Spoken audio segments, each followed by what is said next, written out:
Assalamualaikum warahmatullahi wabarakatuh. Innal hamdalillah, assalatu wassalamu ala Rasulillah wa ala alihi wa sahbihi wa mawala. Asyhadu an la ilaha illallah wahdahu la syarikalah wa asyhadu anna Muhammadan abduhu wa rasuluhu la nabiyya ba'da.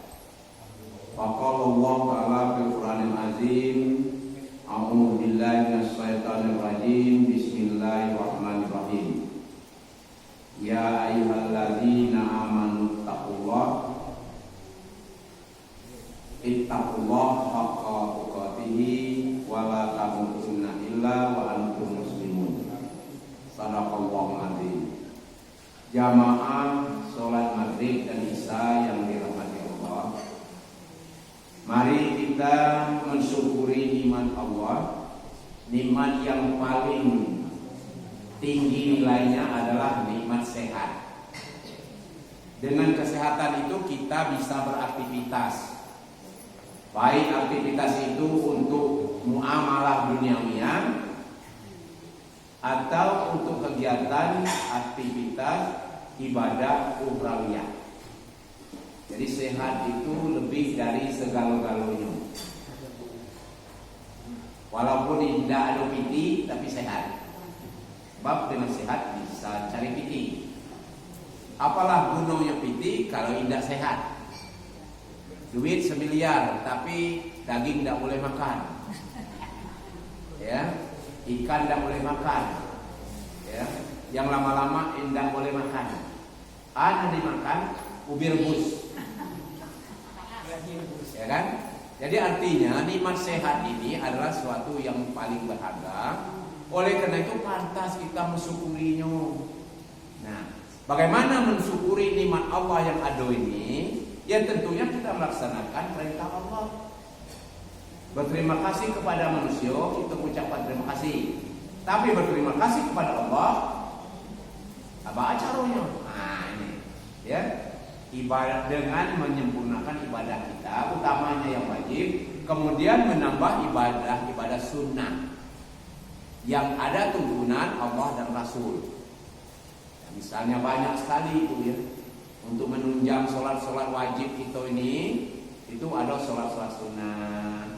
Sholat sunnah itu yang menjadi perhatian Rasulullah di samping sholat sunat rawatib, yaitu sholat sunat yang menggiring sholat wajib. Ada sholat ba'da maghrib, ada qabla isya, ba'da isya, ada qabla subuh, indah ada qabla subuh, kan? Ba'da subuh indah ada, kecuali sholat jenazah. Ba'da zuhur, qabla zuhur ada. Qabla asar, ba'da asar tidak ada, kecuali sholat jenazah. Nah justru karena itu ini yang artinya perlu kita sempurnakan. Kalau yang namanya puasa, ada puasa Senin Kamis, ada nanti puasa hari Aidit, 3 bale, 4 bale, 5 bale, bulan-bulan ya, yaitu bulan ini bulan Hijriah, bukan bulan nasional. Ya, misalnya nanti itu 3 bale, 4 bale, 5 bale bulan Rabiul Awal ini.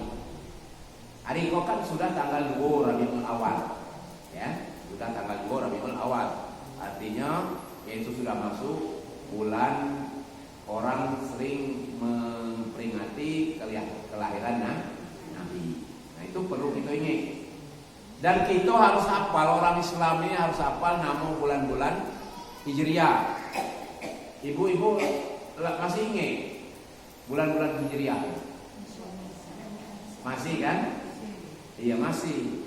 Itu perlu kita ingat karena kita punya bulan khusus namanya tahun Hijriah yang terdiri dari 12 bulan dalamnya, mulai dari yaitu Muharram, Safar, ya, Rabiul Awal, Rabiul Akhir, Jumadil Awal, Jumadil Akhir, Rajab, Sa'ban, Ramadan, Syawal, Dzulqa'dah, Dzulhijjah, 2 balik. Jangan kita ngapalnya Januari, Februari, Maret, April, itu bulan Belanda. Bulan Belanda itu, bulan non-muslim. Cuman kita kegalakan, ya. Yang punya orang kita hafal, punya kita yang tidak tahu. Kita harus tahu yang itu dulu. Yang namanya tahun Hijriah terdiri dari 2 balik bulan, ya.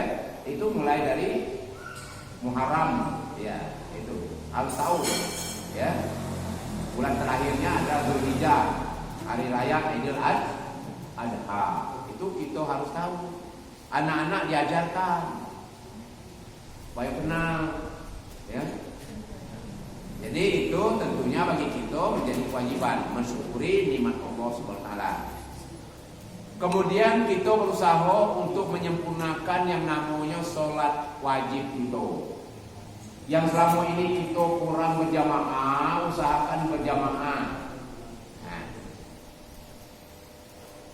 jadi banyak fadilah-fadilah, ya. Sholat jamaah itu dibandingkan dengan sholat dewe-dewe. Jadi tentunya kita harus senantiasa memperbaiki ibadah kita dalam rangka kita itu mensyukuri nikmat Allah yang Dia berikan. Utamanya adalah nikmat sehat. Tak pernah Allah nagih kor keni kau sehat bulan itu, tidak ada. Bayar di situ. Jadi pembayarnya adalah melaksanakan ibadah, ya. Mendekatkan diri kepada Allah Subhanahu wa taala, menjadikan hati kau elok, ya. Ikoni namanya, ya, mari kita bersedekah, ya kan? Jadi jangan menyuruh orang bersedekah. Banyak tuh Ustaz tuh sedekah kamu, dia tidak pernah. Nah, keliru itu. Mari bersedekah, mari kita sholat, ya gitu bersama kamu. Ya. Nah oleh karena itu tentunya yang menjadi pokok yang harus kita perbaiki inilah hati kita, jiwa kita. Manusia ini terdiri dari 2 kebutuhan pokok. Pertama kebutuhan jasmani, itulah sudah kita penuhi. Mato condong nak elok, makan condong nak lama, ya nak? Itu selera dunia. Nah, selera dunia. Nah, cuman ada lagi yang harus kita penuhi, yang namanya yaitu rohani jiwa. Ya, dia tidak kalau di makanan kue itu, ya, di kopi tidak kaloknya. Nah, yang menjadi pengobatnya adalah ibadah kepada Allah, ya, termasuk ibadah pokok, ya, mengucapkan 2 kalimat syahadat, istiqomah, akidahnya mantap, tidak goyang oleh angin, ya, indah lapuk ke hujan, indah lakang di pane. Itu keyakinan itu harus senantiasa dimantapkan. Yang kedua itu tadi mendirikan sholat.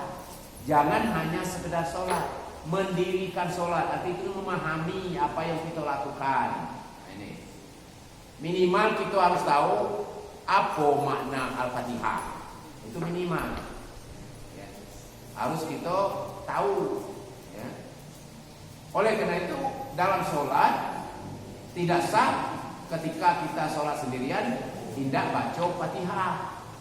La sholati wala Fatihah, tidak sah sholatnya kalau sholat dewe itu tidak baca Fatihah. Kalau kita bermakmuman, maka Fatihah kita menumpang dengan imam. Kalau kita baca, ya tidak apa-apa, yaitu setelah amin, maka imam itu ada jeda, diberi kesempatan makmum untuk baca mengulangi Fatihah dalam hati. Nah, jadi itu upaya kita, ya. Kemudian yang ketiga, yang pokoknya adalah bulan Ramadan nanti puasa, ya. Nah, artinya itu menahan makan dan minum serta tidak jima di siang hari dari terbit fajar sampai terbenam matahari. Nah, ini.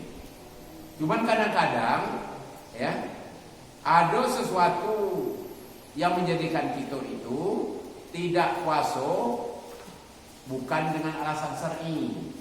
Ya. Itu ada tuh. Kita boleh tidak puasa musafir, ya kan? Kalau yang laki-laki ini, ya kan? Kalau yang perempuan memang ada yang lain, ya. yaitu datang bulan, ya, kemudian hamil, tua, menyusui, nah itu kan boleh, ya, indah puasa, ya. Itu lanang, cuman musafir pula. Ini musafir indah, puasa indah, bedino indah, nyusui indah, melahirkan apalagi, indah puasa, ngapo indah puasa? Uni halangan,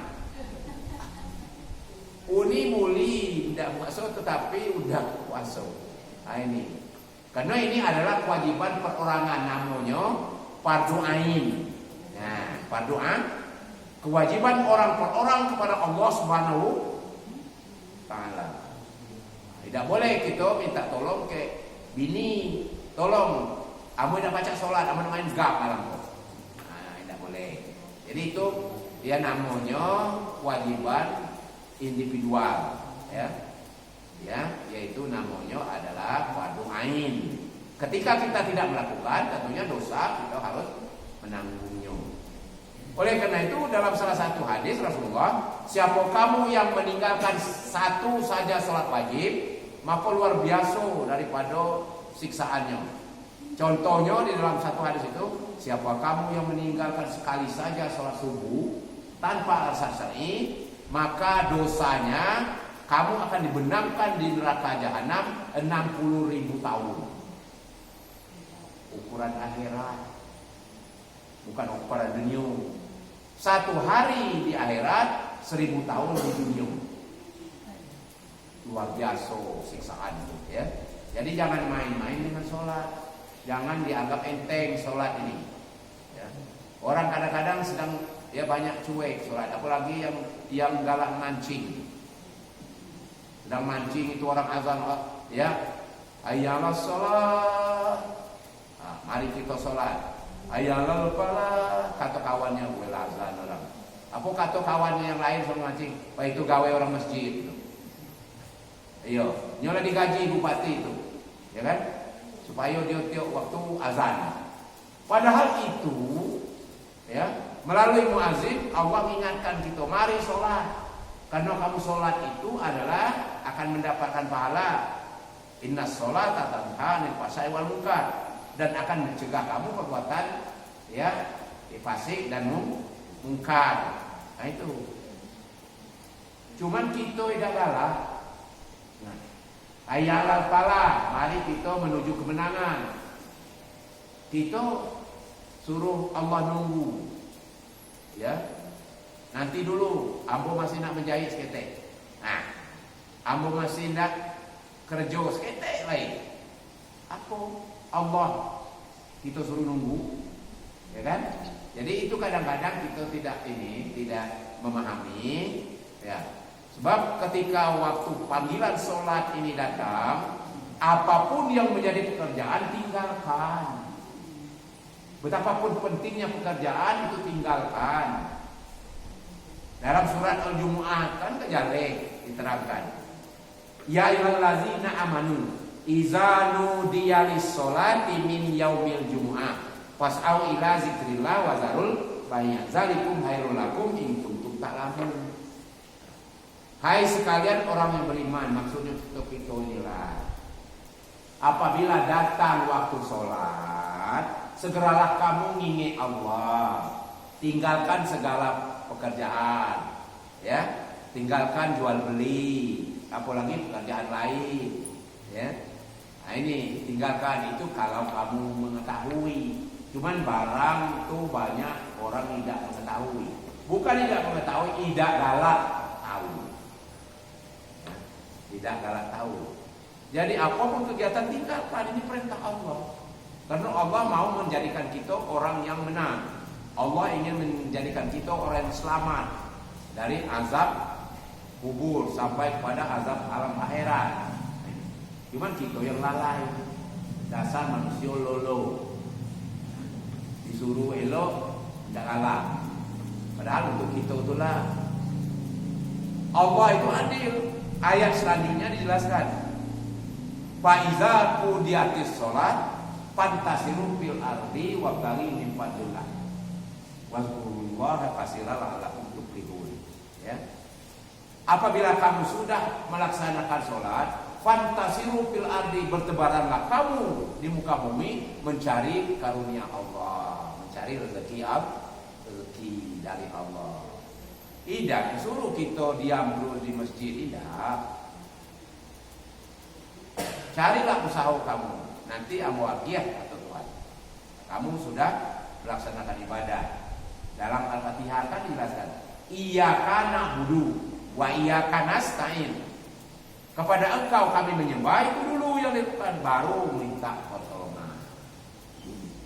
Jangan minta tolong dulu, baru nyembah. Saya sering ngisi di dusun dan sebagainya ya. Dia kadang-kadang nih kalau saya dapat padi banyak, saya rajin sholat. Kalau tidak dapat banyak, tidak sholat. Nah itu tidak boleh. Ya. Tahun ini saya katakan kamu dapat kopi banyak, harga mahal, bersyukurlah. Ya. Berumrahlah. Ya kan? Membelanjakan harta, ya. Bersedekah, berinfak, bayar zakat. Itu tanda bersyukur kepada Allah yang telah memberikan kita kesehatan, apalagi memberi rezeki. Ya. Alhamdulillah tahun ini orang dusun banyak umrah. Ya, kebetulan saya juga sebagai agen yang mengajak. Alhamdulillah, insya Allah tanggal 12 November kami mengajak jamaah dulu ke Mekah untuk umrah selama 14 hari. Kalau masih nak melok, masih ada porsi ini.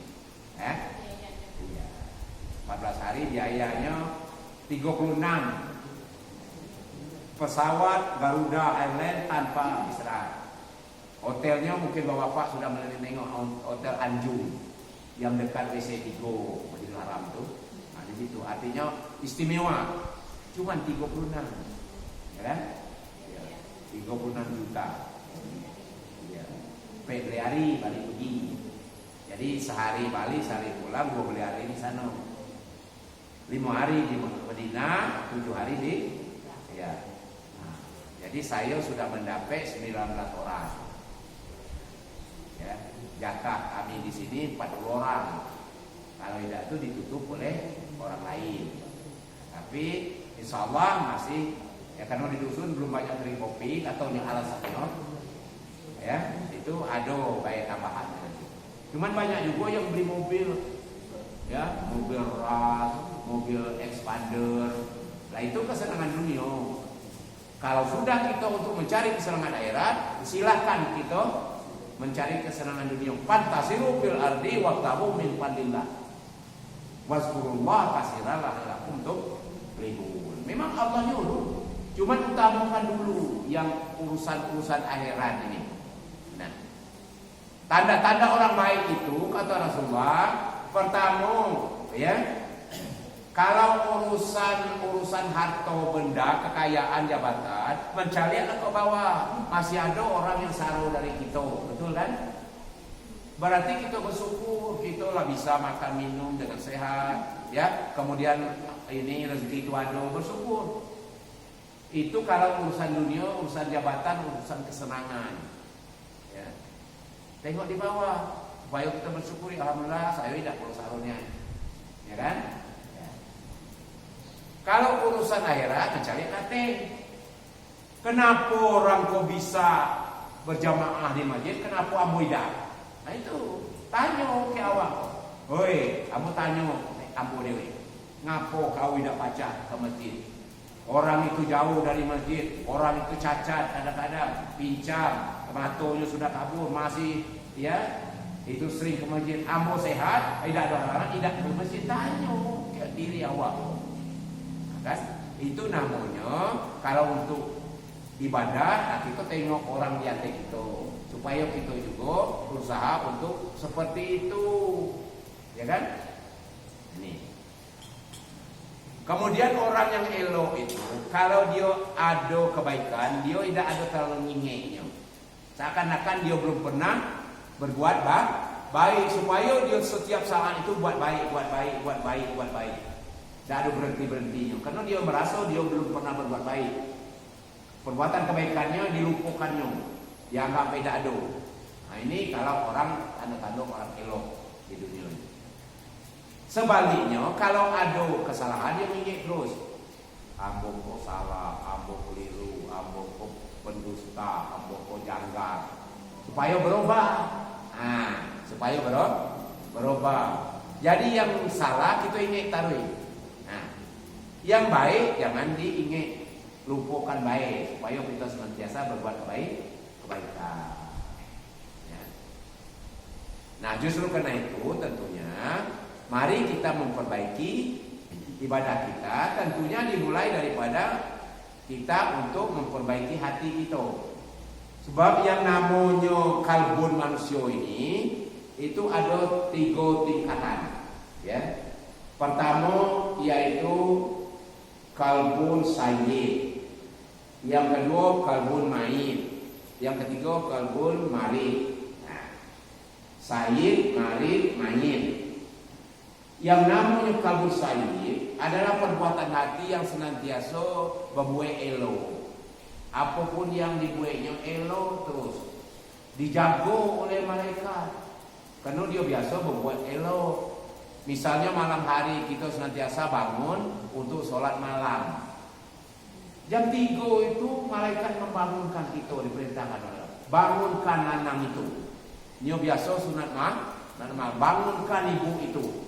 Kita bangun walaupun kita lambat tidur.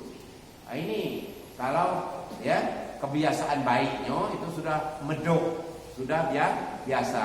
Itu kalbun sayyid, hatinya yang elok-elok. Apa yang dibuatnya, apa yang diomongnya, apa yang dicontohinya itu bermanfaat kalau.